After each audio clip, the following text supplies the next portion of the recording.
Oh, aleluia, mas eu sei que tu podes, Senhor. Oh Deus, eu não sei qual é o problema, Pai.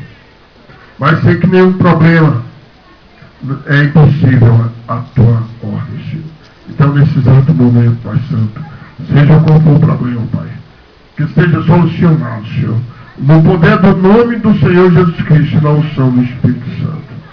Pai, eu te agradeço, Senhor, porque eu sei que o Senhor atendeu o pedido dessa mãe, Pai. Então, meu Pai, obrigado por essa noite, por esta oportunidade. Continua nos abençoando, Pai Santo, e dando ânimo para que a gente venha, Senhor, ser servos de Deus, fazer a tua vontade, na verdade, não como servo, mas como filhos, porque nós já somos filhos. E que Deus abençoe a cada momento a irmã que cedeu espaço nessa casa, a nossa irmã que também já está congregando com a gente ali, que Deus multiplique as bênçãos sobre a vida dela, o nosso irmão missionário Paminondas, nossa missionária Ana, e que Deus abençoe a todos.